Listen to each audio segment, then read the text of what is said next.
Welcome to Unique People Stories. Worked at Enron as first job out of college. In year 2000 we were all called to a meeting and were strongly advised to take our end-of-year bonuses in Enron stock, knowing that a splurge of buys would drive up the price. Key executives had standing sell orders in place that triggered on a certain price. The take the stock instead of the bonus event triggered the higher price and the executives got to liquidate their soon-to-be worthless stock. To top it, they raided our 401k and left us all devastated. I worked for WorldCom when the walls came down and the whole scandal happened with Bernie Ebbers. Not 10 minutes after that scandal happened, the VP of sales flew out to my office and straight out asked me which of my large customers they could get away with overbilling. I told him I'd have to think about it, but my customers were typically structured in a way that they would notice if their bills had any variance to them. This was not true. I had a dozen customers who were excellent candidates for overbilling, but I wasn't about to wreck my reputation in the industry for these greedy bastards. A couple of months later, 3 of my customers call me complaining that their bills were wrong.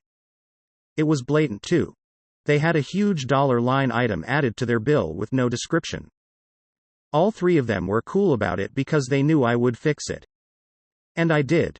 I looked into some of my other large customers and they were overbilled too, but they hadn't noticed it. I had those fixed too. Nestle was under an enormous boycott in the 1970s-80s because of the baby formula scandal. In short, Nestle would go into poor countries and offer free formula in hospitals, which was no longer free once you left the hospital with your baby and you'd no longer be lactating, so you'd be forced to buy it. But the water in poor countries is often not good and dangerous for infants to consume for their formula. Plus often mothers would cut the formula to make it last longer and thus their babies wouldn't get enough nutrients, etc. Also, Nestle could make a profit in the face of a normally free and safe source of milk for infants, i.e. breastfeeding. Add in the privatization of water stuff with Nestle and I think they're a great poster child all around for this question. I use TWC. But I've found that customer service will do pretty much whatever you say. But you have to initiate the dialogue and bitch about their service in a polite manner. Because I just feel bad for the actual reps. Or else they'll just keep profiting off your laziness, ignorance. 2 times now, I've had a sudden surge in my price. Apparently, my rebate ran out. But they'll always cave under the pressure and give me an even better rebate once I call in. Another time, my service just suddenly went out for an entire week. I got a new router. Didn't help. So they had to bring someone out during my work hours. Of course, I was told they would be compensating me for all this hassle and lost service. When I got the bill, not only was it my standard rate, but they also added a service call charge for the truck coming out. I called in, bitched again politely, even suggesting they should compensate me for the hour of work I missed. The poor rep ended up slashing my price for the month to basically nothing. Again, they will fuck you.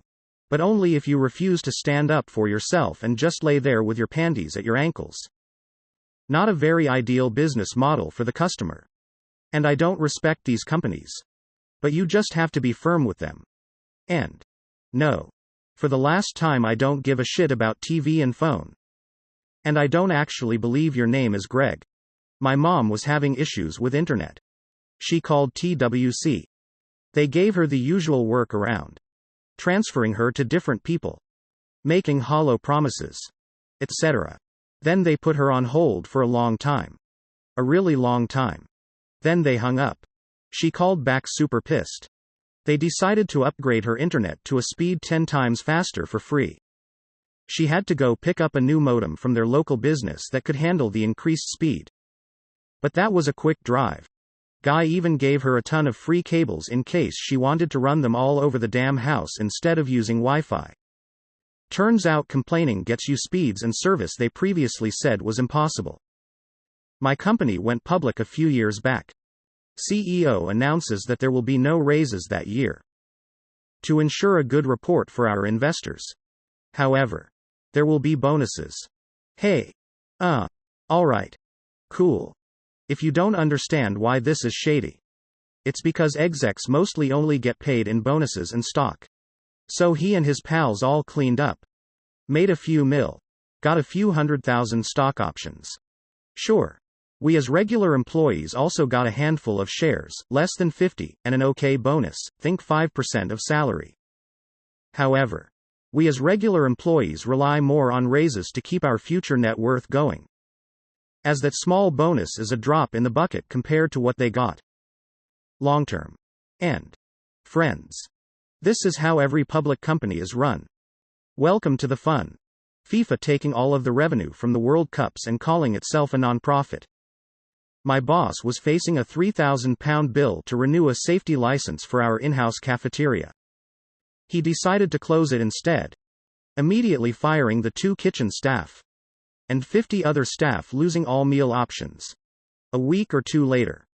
He then blows £30,000 on a marketing campaign he was repeatedly told would fail and we wouldn't recoup a single penny of the money spent. It was a total waste of time. He thought it was worth trying anyway. Totally doesn't mind wasting money away. And can afford to. But won't spend a penny on staff if he doesn't have to. Can't quite figure it out. In the 90s, corporate greed combined with political greed to effect one of the greatest scams ever. First, President Clinton and Speaker Gingrich agree on welfare reform that creates workfare. TLDR, if you want to get welfare, you have to have a job. Second, employers, namely Walmart, figure out that they can pay employees less because the government will make up the difference between their pay and a living wage. I say figure out because they helped write the law. Third, minimum wage gets parked at roughly half of living wage. Today the living wage is roughly $15 an hour. Federal minimum wage is $7.25 an hour. It just so happens that if you qualify for welfare, your benefits come to about $8 an hour. What has happened is that businesses like Walmart have offloaded a huge portion of their payroll to the public. In 2014, a Forbes article estimated the cost at $6.2 billion for Walmart alone. And to add insult to injury, 18% of all SNAP food stamps benefits were spent at a Walmart. In other words, they not only profit by paying their employees so little they have to get public assistance, they make a profit on the assistance provided. Walmart is the largest private employer in the country, so they have a disproportionate impact on the overall labor market, and because their wages are low, the wages for the entire retail sector have lowered. In 1993 I got paid $8.75 an hour plus commission at Dillard's. In current dollars that's $14.35 an hour. I averaged $150 a pay period in commission, adding roughly $2 an hour. Or roughly $17 total in current dollars. Today that same job at Dillard's is $9 an hour plus commission, but the commission structure almost guarantees little or no payment. And of course none of this takes into account the tax breaks Walmart and other businesses routinely extract from local and state governments. Many products are designed specifically to be more expensive to repair and easier to break, simply to force a customer to buy a new one sooner than they might have needed to. The amount of waste, both environmentally and economically, from this type of practice, taken in aggregate, is staggering. In practice, even though the GDP might be higher, it does not help the economy because the money does not go as far on inferior products. The amount of resources wasted, the pollution created, and the labor misallocated are all costs we pay. And all for a worse economy. But it will continue to happen so long as it is in each company's best interest to hide the true cost per use from consumers, to artificially inflate the number of units they sell, even as they as companies spend more than they need to because they need to buy goods from other companies doing the same underhanded trick. Some banks increase their bounced check fees by clearing the biggest check through an account first so that many smaller checks will then bounce. If they get $25 per bounced check and there are 10 other checks, they can then charge $250 instead of just $25 for the one big check. Sleazy. Guatemala was a banana republic, and the United Fruit Company was the largest land holder in Guatemala and owned the country's only Atlantic port. They made massive profits by paying no taxes and hardly paying the workers anything, 50 cents a day, when minimum wage in the USA was 75 cents an hour. Annual profits were over twice as much as Guatemala's government revenue. Only 15% of the UFC's land was being cultivated. And the democratically elected government of Guatemala implemented land reforms and seized the unused land and paid the UFC back twice as much as they originally paid for it. The government also implemented labor reforms that allowed workers to strike and demand better wages. This cut into the UFC's profits. So they aggressively lobbied the U.S. government to convince them that the Guatemalans were communists in league with the USSR. That helped lead to the CIA coup that overthrew the democratically elected government of Guatemala. For banana profits. In the early 2000s, rating agencies like Moody's and S&P were basically rubber-stamping any subprime mortgage bond as AAA, in example the safest investment you could make because they were paid by the transaction and felt that if they didn't give AAA ratings, the banks would just have the other agency rate it instead, and they didn't actually understand what they were rating. So mortgage originators started making worse and worse loans, knowing they would be rated as AAA.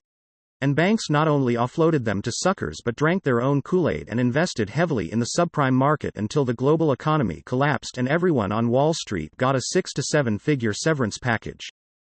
Do you have any corporate greed story to share?